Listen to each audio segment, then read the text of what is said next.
23 मई को राहुल गांधी को सजा होती है, कन्विक्टेड हो जाते हैं, लेकिन उस फैसले को सुप्रीम कोर्ट बदल देती है 4 अगस्त को, जिसके बाद बीजेपी के लिए वो एक बड़ा सेटबैक माना जाता है। तो इस वीडियो में हम चर्चा करेंगे पिछले 1 सालों का, जिस 1 साल में बीजेपी जो है वो किन किन बातों पर बैकफुट पर आई है। कई राज्यों में चुनाव हार गई, हालांकि कुछ राज्यों में जीत भी मिली, लेकिन कोर्ट के फैसले अधिकतर जो है वो बीजेपी के खिलाफ ही आए हैं। विस्तार से हम चर्चा करेंगे। आपको याद होगा साल 2023 का आगमन हो रहा था, दिसंबर का महीना था, साल था 2022। 2 राज्यों में बीजेपी चुनाव हार जाती है। पहले तो दिल्ली की बात कर लेकर, तो दिल्ली में जो एमसीडी का चुनाव होता है, दिल्ली नगर निगम की सत्ता पर 15 सालों से बीजेपी काबिज थी, लेकिन 2022 के दिसंबर में आम आदमी पार्टी उसे पछाड़ देती है। आम आदमी पार्टी को 134 सीटें आती हैं, बीजेपी को 104 सीट, कांग्रेस को 9 सीट और अन्य को 3 सीट, कुल 250 सीट दिल्ली एमसीडी के चुनाव में होता है। इसके अलावा दूसरा जो एक बड़ा सेटबैक बीजेपी को मिला वो था हिमाचल प्रदेश का चुनाव। हिमाचल प्रदेश में 2017 में बीजेपी सत्ता में आई थी, लेकिन 2022 के दिसंबर में सत्ता से उसे बाहर होना पड़ा। कांग्रेस 40 सीट पर विजय पाती है, बीजेपी 25 सीटों पर सिमट जाती है और अन्य को 3 सीट आती हैं। इसके बाद आता है साल 2023 और कर्नाटक का विधानसभा चुनाव। आप सबने देखा, बीजेपी को करारी हार कर्नाटक में मिलती है। कर्नाटक में कांग्रेस को 135 सीटें, बीजेपी को 66 सीटें, जेडीएस को 19 सीटें और अन्य को 4 सीट, यानी एक बार फिर से बीजेपी जो है वो सत्ता से बाहर हो जाती है। तो ये 3 बड़ा सेटबैक राजनीति के मैदान में बीजेपी को झेलना पड़ा है पिछले 1 साल के अंदर। अब इसके अलावा सुप्रीम कोर्ट के बड़े फैसलों की अगर बात कर लें, तो मार्च का महीना तारीख 3 यानी 3 मार्च 2023 को सुप्रीम कोर्ट ने आदेश दिया कि चुनाव आयुक्तों की नियुक्ति एक पैनल करेगा।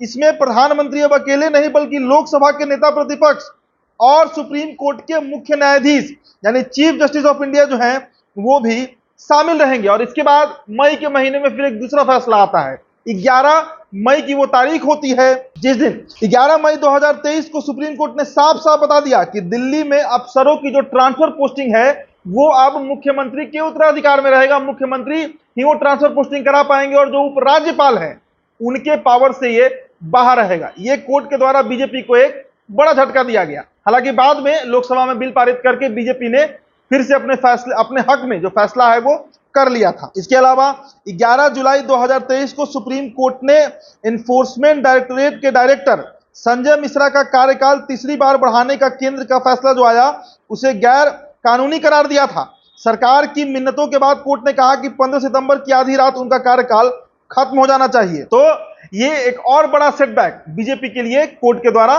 दिया गया माना जा रहा था। इसके अलावा 20 जुलाई 2023 को सुप्रीम कोर्ट ने मणिपुर हिंसा का स्वतः संज्ञान लेते हुए कहा था कि अगर सरकार कुछ नहीं करती है तो कोर्ट को दखल देना पड़ेगा। जवाब में केंद्र ने कहा था कि मामले की जांच सीबीआई को दे दी गई है और कोर्ट ने सरकार से कई तीखे सवाल पूछे थे, जिससे बीजेपी जो है वो असहज हो गई थी और बीजेपी की जो विरोधी पार्टियां हैं उनमें एक खुशी का लहर जो है वो जरूर दौड़ा होगा। इसके अलावा 4 अगस्त 2023 का मामला, जब राहुल गांधी को सर्वोच्च न्यायालय जो है वो कन्विक्टेड नहीं मानता है, उनको दोष मुक्त किया जाता है और वो दिन बीजेपी के लिए एक बड़ा सेटबैक इसलिए माना गया क्योंकि जब फैसला आया था राहुल गांधी के खिलाफ तो उस समय बीजेपी ने इसे स्वागत योग्य बताया था। तो ये तो हुए कोर्ट के फैसले। अब इनके अलावा जो बड़े घटना जो हुआ है देश में जिसे बीजेपी बैकफुट पर गई है उस पर भी एक नजर हम डाल लेते हैं। मणिपुर घटना, नूह घटना, जो हिंसा हुआ। अब देखिए, हम सबसे पहले चर्चा कर लेते हैं बालासोर रेल हादसे की। 2 जून 2023 की शाम ओडिशा के बालासोर में बहानगा बाजार स्टेशन के पास 3 ट्रेनें की टक्कर हो जाती है। इस टक्कर में कुल 292 लोगों की मौत हो गई और 1000 लोग घायल हो गए। यानी साल 1995 के बाद इतना भीषण, इतना बड़ा रेल दुर्घटना देश में इसी साल हुआ 2023 के 2 जून को और बीजेपी को बड़ी फजीहत इसके चलते झेलनी पड़ी थी। मणिपुर हिंसा की बात कर लीजिए तो मणिपुर पिछले 90 दिनों से जल रहा है। मैतेई और कुकी समुदाय के बीच 3 मई को भड़की हिंसा अब थम नहीं रही है।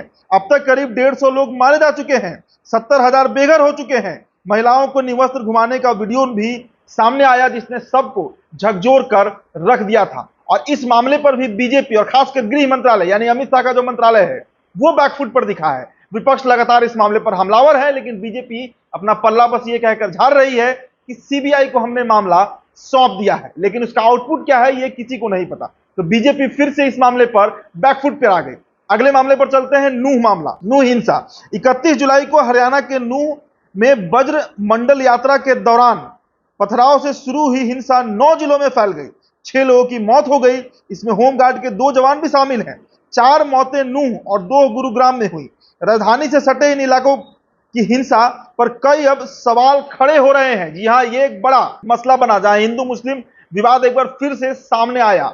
बीजेपी इस मामले पर भी बैकफुट पर आई है। तो कुल मिलाजुलाकर आप समझ सकते हैं कि बीते 1 सालों में बीजेपी कई मामलों पर बैकफुट पर है। यानी वो अब धीरे धीरे जो एक आप कह सकते हैं जो एक ग्लैमर था इस सरकार का, वो धीरे धीरे अब धूमिल हो रहा है। इसके अलावा कुछ राजनीतिक उठापटक का अगर हम जिक्र कर लें पिछले 1 सालों में, तो देखिए 7 जनवरी 2023 को बिहार सरकार ने राज्य में जातिगत सर्वेक्षण शुरू करा दिया और बीजेपी का शुरू से कहना है कि जातिगत सर्वेक्षण जो है वो सही नहीं है। लेकिन मंडल कमंडल की राजनीति में नीतीश कुमार ने एक ऐसा पासा फेंका है और अब जब हाईकोर्ट इसे जायज ठहराया उसके बाद तो बीजेपी पूरी तरह असहज हो गई है, क्योंकि हिंदुत्ववादी वोट, जो हिंदू वोट पोलराइज करने का एक बड़ा थ्योरी इस देश में काम कर रहा है बीजेपी की तरफ से, उस पर अब शायद इस बार 2024 में सेंधमारी हो सकती है। इनके अलावा एक अगला मसला जो है वो है विपक्षी एकता की। किसी ने कल्पना नहीं किया होगा कि इस देश में तमाम विपक्ष की 26 पार्टियां, 26 राजनीतिक पार्टियां जिसमें कांग्रेस भी है, वो एक मंच पर आ जाएंगी। लेकिन होता ऐसा ही है। 18 जुलाई 2023 को बेंगलुरु में 26 पार्टियां एकजुट हुई और इंडिया गठबंधन बना। राहुल गांधी ने कहा था कि लड़ाई एनडीए और इंडिया में है और उनकी विचारधारा और इंडिया के बीच है। और आप जानते हैं कि जब कोई इंडिया के खिलाफ होता है तो कौन जीतता है। अब इसके अलावा एक और मसला है संसद भवन के उद्घाटन का। इसमें पूरा विपक्ष जो है वो इसका बहिष्कार करता है। कारण बताया जाता है कि राष्ट्रपति की तरफ से इसका उद्घाटन कराना चाहिए था। 28 मई को पीएम मोदी ने संसद के नए भवन का उद्घाटन किया और इस समारोह में विपक्ष की 19 पार्टियों ने इसका बहिष्कार किया। विपक्ष ने आरोप लगाया कि सरकार ने संसद के लोकतंत्र की आत्मा को निकाल दिया है। विपक्ष की मांग थी कि संसद का उद्घाटन जो है वो राष्ट्रपति करें। तो आप समझ सकते हैं कि बीजेपी धीरे धीरे जो है खासकर नरेंद्र मोदी जो प्रधानमंत्री हैं उनके लिए कितना ये साल जो है वो भारी पड़ा है। इसके अलावा आने वाले दिनों में अगले 6-8 महीनों में कुछ ऐसी राजनीतिक घटना है जो जिसका असर लोकसभा चुनाव पर जरूर पड़ेगा। जैसे 3 राज्यों में अभी चुनाव होने वाले हैं, राजस्थान, छत्तीसगढ़ और मध्य प्रदेश। अब सबकी नजर टिकी हुई है कि वहां पर बीजेपी क्या करती है, क्या फिर से अपना करिश्मा दिखा पाएगी, वो जो स्टेट्स है वहां पर जीत दर्ज करा पाएगी और इसका सीधा परिणाम जो है वो 2024 के लोकसभा पर इसका असर जरूर पड़ेगा। इसके अलावा जम्मू कश्मीर से धारा 370 5 साल पहले हटा दिया गया था, इसी 5 अगस्त को, 7 अगस्त है, तो उस पर अब सुप्रीम कोर्ट में 2 अगस्त से सुनवाई जो है वो जारी है। कई तरह के पिटीशन दायर किए गए हैं, उस पर भी सबकी नजर बनी हुई है। इनके अलावा यूनिफॉर्म सिविल कोड जो एक शिगुफा प्रधानमंत्री ने छोड़ा है समान आचार संहिता के लिए, यानी समान जो एक कानून है देश के सभी नागरिकों के लिए, वो मसला भी अब तूल पकड़ रहा है। तो ये भी कितना सक्सेस होता है, लोकसभा से पास होता है, राज्यसभा से पास होता है, क्या ये कानून बनेगा नहीं बनेगा, तो ये सब कुछ ऐसे मामले हैं राजनीतिक जो आने वाले दिनों में क्लियर होगा। लेकिन कुल मिलाजुलाकर इतना समझा जा सकता है, कहा जा सकता है कि बीजेपी जो है वो फिलहाल कई मामलों पर पिछड़ते हुए दिख रही है। फिलहाल इस रिपोर्ट में इतना ही। मेरा नाम उदित तारन है, बहुत बहुत शुक्रिया।